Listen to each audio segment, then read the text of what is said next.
Assalamualaikum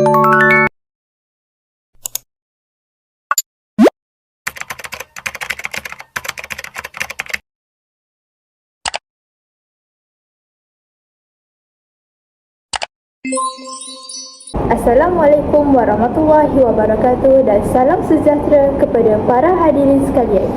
Pada hari ini, saya, Nur Elida Natasha binti Abdul Aziz akan menjadi moderator pada forum hari ini. Pertama sekali, saya ingin mengucap syukur kepada Ilahi kerana kita mampu dan berjaya menganjurkan forum untuk membincangkan peranan, sumbangan dan pemikiran tokoh-tokoh dalam memartabatkan bahasa Melayu pada era globalisasi ini. Sebelum itu, izinkan saya memperkenalkan para panel kita pada hari ini. Panel pertama kita pada hari ini ialah sebelum itu, izinkan saya memperkenalkan panel kita pada hari ini. Yang pertama, Muhammad Arif Syazwan bin Sarif yang berasal dari Kelang, Selangor. Yang kedua, Nurin Hazika binti Samsudin yang berasal dari Shah Alam, Selangor. Bolehkah panel kongsikan serba sedikit latar belakang kalian pada kami? Terima kasih kepada moderator yang cantik lagi manis. Seperti yang dinyatakan moderator tadi, serba sedikit tentang latar belakang saya. Namun saya ingin menambah sedikit maklumat tentang diri saya kepada kalian semua. Nama yang diberi Muhammad Arif Syazwan bin Sarif, siswa Institut Pendidikan Guru Kampus Sultan Mizan. Saya pernah menyertai pertandingan inovasi robotik dan mendapat tempat kedua di peringkat kebangsaan. Itu sahaja sedikit maklumat diri saya yang boleh saya memberitahu kepada kalian semua. Seterusnya saya serahkan kepada panel kedua untuk memperkenalkan diri. Terima kasih pada moderator kita.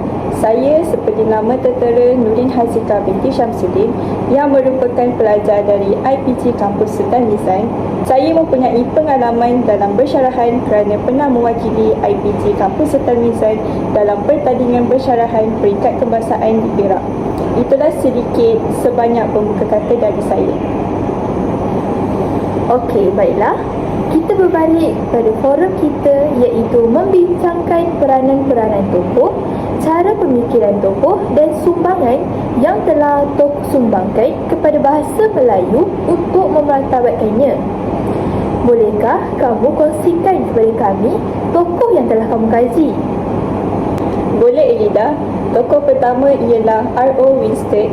Saya dan Arif akan berkongsikan latar belakang tokoh ini terlebih dahulu. Richard Olaf Winstead atau dikenali sebagai R.O. Winstead merupakan tokoh luar negara yang berasal dari Oxford, England. Beliau dilahirkan pada 2 Ogos 1878 dan merupakan rakyat Britain. Beliau mendapat pendidikan di Magdalen College School dan New College Oxford dan telah menerima anugerah MA. Beliau juga telah membina mahligai perkahwinan dengan isterinya Sarah Kester. Bolehkah saya turut berkongsi sikap peribadi R.O. Winstead ini? Semestinya boleh, Arif. Menurut Westin pada tahun 1964, beliau telah menifatkan R.O. Winstead ini merupakan seorang yang pantas dan rajin membaca. Tetapi sayangnya, beliau menghidap penyakit beguk dan beliau turut tidak boleh menyertai sukan. Disebabkan itu, beliau lebih memilih hidup alternatif yang wujud dalam buku dan dunia intelektual berbanding dunia luar ini. Shepard pada tahun 1969 telah berkongsi pada kita bahawa semasa R.O. Winstead di Oxford, beliau telah memilih kursus metafizikal dan turut mengikut kursus undang-undang selama setahun. R.O. Winstead tidak mempunyai pengkhususan dalam bidang antropologi, sastera dan bahasa. Namun beliau menceburi bidang bahasa ketika berada di tanah Melayu. Betul, Tok Arif. Winstead juga turut menduduki peperiksaan gabungan perkhidmatan antara negara India dan Tanah Melayu dan beliau telah berjaya menjadi pegawai pelatih di Tanah Melayu dan berkhidmat di negeri Perak pada tahun 1902. Pada tahun 1913, beliau telah dinaikkan pangkat menjadi pegawai daerah Kuala Pilah, dan 3 tahun selepas itu beliau berkhidmat pula dengan Jabatan Pendidikan. Di sini kita dapat mengetahui bahawa Richard Olaf Winstead atau lebih dikenali sebagai R.O. Winstead adalah orang yang hebat. Betul tu Elida. R.O. Winstead sememangnya orang yang hebat. Peranan R.O. Winstead selama beliau berkhidmat ialah beliau memainkan peranan penting dalam menentukan hala tuju sistem pendidikan Tanah Melayu. Beliau turut berjaya tubuhkan Sultan Idris Training College SITC di Tanjung Maling, Perak, yang bertujuan untuk melahirkan guru bahasa Melayu yang berpendidikan tinggi. Beliau turut memberi banyak sumbangan dari segi sekolahkan ribuan kanak-kanak Melayu dalam bidang bahasa dan kesasteraan. Selain itu, R.O. Winstead juga mewujudkan jawatan penolong pengarah pelajaran bertujuan untuk menangani isu pendidikan orang Melayu. Beliau juga merupakan orang pertama yang menyandang jawatan ini. Izinkan saya pula berkongsi pemikiran R.O. Winstead terhadap Islam di Tanah Melayu. Baiklah Hazika, silakan. Okey, terdapat 3 pendekatan yang R.O. Winstead gunakan. Pertamanya ialah pendekatan pemikiran fungsionalisme. Pendekatan fungsionalisme ini merupakan satu bentuk penjajahan di Tanah Melayu, kerana setelah British sedar bahawa Islam merupakan kepercayaan yang mendapat kedudukan tertinggi dalam masyarakat, menyebabkan mereka takut akan berlakunya penentangan terhadap British. Menurut Auni 2005, pihak Britain ini anti-Islam, tetapi mereka tidak melakukan sebarang provokasi terhadap agama Islam. Namun, mereka menggunakan perjanjian Pangkor yang dilakukan pada tahun 1874 untuk merendahkan taraf agama Islam. Kesan daripada perjanjian itu, Raja-Raja Melayu telah kehilangan kuasa. Raja Melayu mempunyai batasan dalam pemerintahan, dan Raja Melayu hanya boleh memerintah perkara yang berkaitan dengan agama sahaja. Selain itu, R.O. Winstead ini menggunakan pemikiran humanisme yang bermaksud satu pendedahan yang mengkaji dan menilai tingkah laku dan pegangan terhadap agama bagi setiap manusia. R.O. Winstead menjadikan pendekatan positivisme empirik logi sebagai falsafah hidup menilai sesuatu masyarakat. Pendekatan pemikiran sejarisme juga R.O. Winstead gunakan. Pendekatan ini merupakan satu pandangan yang bebas untuk memahami sesuatu fakta sejarah dan kebergantungan sepenuhnya akal untuk mencari jawapan. Wah, sekarang baru saya tahu bahawa R.O. Winstead ini menggunakan tiga pendekatan, iaitu fungsionalisme, humanisme dan sejarisme semasa di Tanah Melayu. Selepas mengetahui tiga pendekatan ini, ianya jelas membuktikan bahawa R.O. Winstead ini telah memperkecilkan undang-undang Islam. Bagaimana pula dengan sumbangannya? R.O. Winstead merupakan pegawai Inggeris yang banyak melakukan penyelidikan tentang bahasa dan kesusasteraan Melayu. Beliau berjaya menghasilkan 2 buah kamus. Kamus yang dihasilkannya ialah kamus A Practical Modern Malay English Dictionary pada tahun 1952 dan An Unabridged English Dictionary pada tahun 1958. Beliau turut menyusun tata bahasa Melayu dan berjaya menghasilkan karya tata bahasa yang berjudul Malay Grammar pada tahun 1914. R.O. Winstead banyak memberi sumbangan. Contohnya, beliau telah menghasilkan A History of Classical Malay Literature. Beliau turut menyunting hikayat Bayan Budiman, Misa Melayu dan hikayat Anggun Cik Tunggal. Wah, sekarang telah jelas peranan dan sumbangan tokoh barat ini. Begitu hebat beliau semasa memerintah. Bagaimana pula dengan tokoh Melayu? Adakah tokoh Melayu turut membantu memartabatkan bahasa Melayu? Semestinya ada, Ida. Tokoh Melayu yang jelas dan sangat terkenal dalam memartabatkan bahasa Melayu ialah Nik Safia Karim. Profesor Emeritus Datuk Dr. Nik Safia Karim dilahirkan pada 17 Disember 1939 di Kampung Banggol, Kota Baru, Kelantan. Profesor Emeritus Datuk Dr. Nik Safia Karim berkahwin dengan suaminya Muhammad Zain Omar dan tinggal di Taman Tun Dr. Ismail.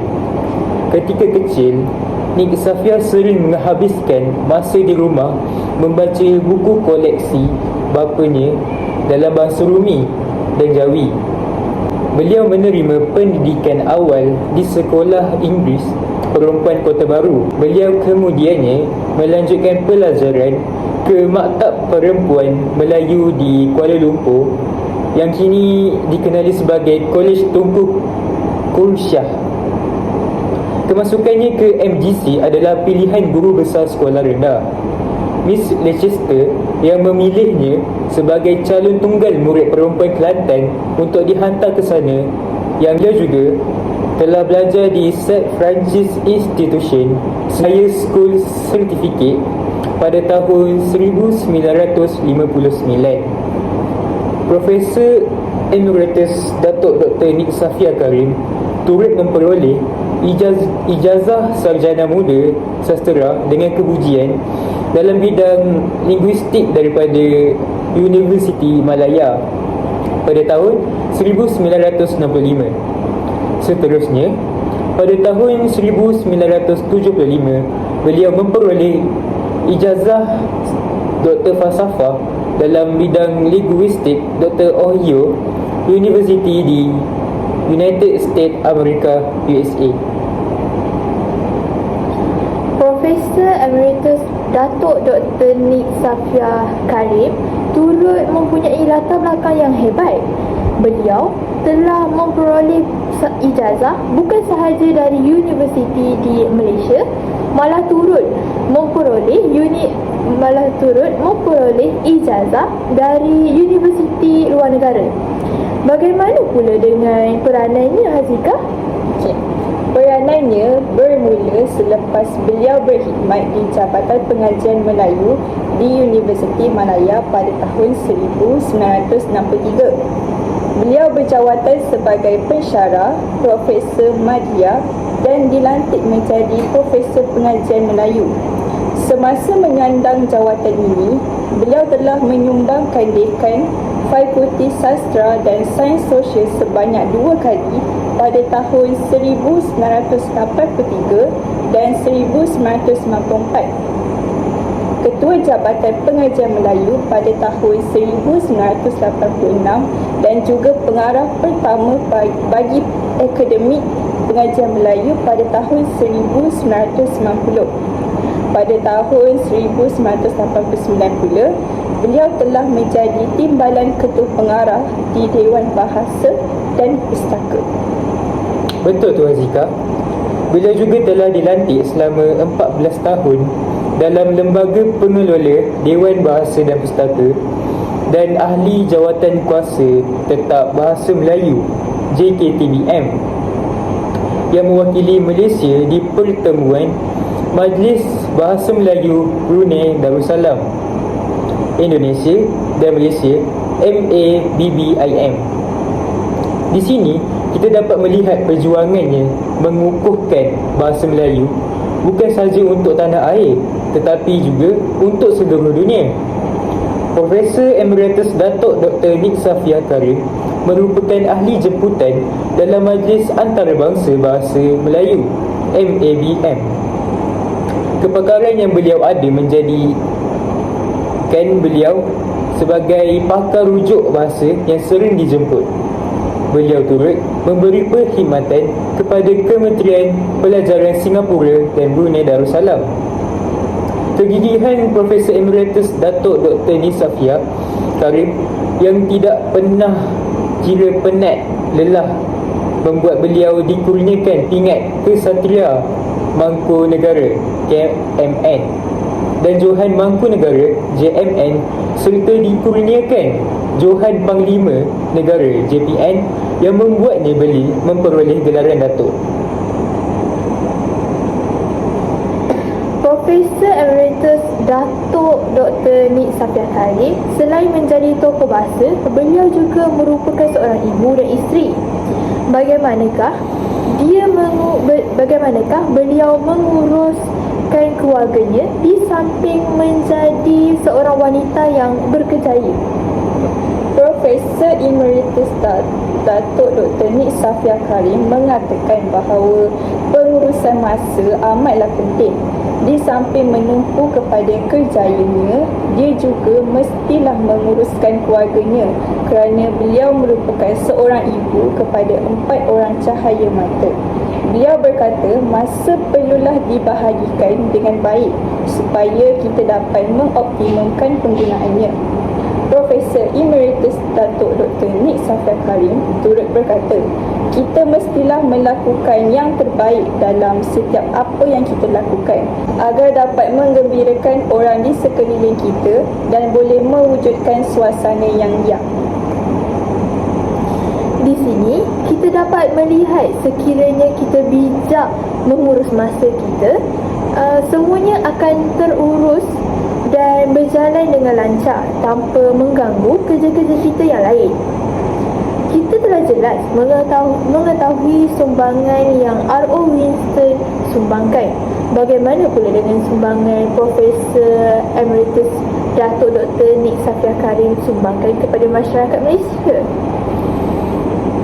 Semestinya Profesor Emeritus Datuk Dr. Nik Safia Karim turut menyumbangkan perkara kepada masyarakat Melayu, terutamanya kepada wanita. Beliau menjadi salah seorang pengasas Persatuan Linguistik Malaysia dan pernah menerajuinya sebagai presiden selama 18 tahun. Dan kini beliau menjadi penasihat persatuan tersebut. Beliau telah mengasaskan 2 buah persatuan wanita, iaitu Persatuan Pertiwi, Pertubuhan Tindakan Wanita Islam dan Persatuan Siswazah Wanita Malaysia. Dalam Pertiwi, beliau okey. Dalam Pertiwi, beliau menjadi ketua, manakala di dalam Persatuan Siswazah Wanita, beliau dilantik sebagai naib yang dipertua Persatuan Siswazah Wanita Malaysia. Pada tahun 1978, beliau telah dijemput ke Majlis Penasihat Kebangsaan bagi mengintegrasikan wanita dalam pembangunan NACIWID, sebuah badan penasihat tertinggi bagi menasihati kerajaan tentang hal ehwal wanita. Wow, beliau banyak memberi impak yang positif kepada kaum-kaum wanita. Tidak hairanlah beliau menerima pelbagai jenis anugerah. Betul tu Elida. Profesor Emeritus Datuk Dr. Nik Safia Karim telah menghasilkan beberapa buah buku tentang pengajian wanita dan pada masa kini menjadi pensyarah sambilan di rancangan pengajian Gender Universiti Malaya. Akhir-akhir ini, beliau menumpukan perhatian bersama Dr. Rokia Khalid terhadap penulisan biografi wanita. Beliau juga telah menghasilkan belasan buah buku dan ratusan majalah tentang bahasa. Antara buku yang terkenal ialah Tata Bahasa Dewan yang ditulis bersama 3 orang ahli bahasa yang lain. Bahasa Malaysia Sinteks, beberapa persoalan sosiolinguistik bahasa Melayu dan Malay Grammar for Academics and Professionals. Kesemua buku-buku ini masih lagi digunakan sebagai bahan rujukan sehingga sekarang. Izinkan saya mempromosikan buku baharu saja dikeluarkan oleh Profesor Emeritus Datuk Dr. Nik Safia Karim, iaitu buku Liku-Liku Bahasa. Buku ini bertujuan untuk memenuhi keperluan peminat bahasa, guru bahasa, para pelajar dan sesiapa sahaja yang ingin mendalami penggunaan bahasa Malaysia dengan lebih cemerlang. Perbincangan dibahagikan kepada 3 bidang. 2 bab pertama menumpukan perhatian terhadap persoalan ejaan dan kamus. Kerana ini amat penting diulangi dan ditegaskan kepada para pembaca. Bahagian kedua menumpukan perhatian kepada aspek sintaksis, iaitu ayat. Penekanan adalah huraian semua untuk memberi penjelasan. Kadang-kadang mirip pendekatan kepada aspek-aspek yang mendapat tekanan di dalam kertas-kertas peperiksaan agar para pelajar dan guru mendapat manfaat sepenuhnya daripada buku ini. Diharapkan juga agar kemunculan buku ini dapat membasmi rojak penggunaan bahasa yang semakin berleluasa di kalangan masyarakat kita. Di sini, kita dapat melihat sumbangan-sumbangan yang telah Profesor Emeritus Datuk Dr. Nik Safia Karim lakukan kepada rakyat Malaysia. Oleh itu, kita janganlah melihat perjuangan bahasa dalam masa 5 atau 10 tahun, tetapi kita mestilah melihat perjuangan bahasa ini dalam konteks puluhan bahkan ratusan tahun. Untuk sekian lama, bahasa Melayu telah mengalami perkembangan dan kemajuan yang membanggakan, terutama dalam tahun-tahun selepas pencapaian kemerdekaan. Apa-apa rintangan yang dihadapi sekarang hendaklah dilihat sebagai masalah sementara. Bagi bahasa Melayu, yang penting ialah perjuangan untuk mempertahankan kedudukan bahasa Melayu serta kedaulatannya dijalan secara berterusan tanpa jemu. Sejarah telah membuktikan bahawa bahasa Melayu mampu berperanan dalam berbagai situasi dan latar. Terima kasih diucapkan pada panel-panel kita pada hari ini yang sudi berkongsi sedikit sebanyak ilmu yang mereka perolehi.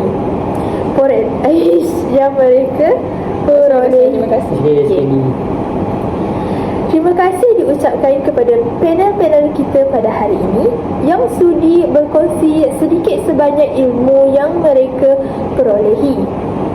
Turut ucapan terima kasih diucapkan pada hadirin sekalian yang berbesar hati menghadiri sesi forum kita pada hari ini yang membincangkan peranan, sumbangan dan pemikiran tokoh-tokoh untuk memartabatkan bahasa Melayu.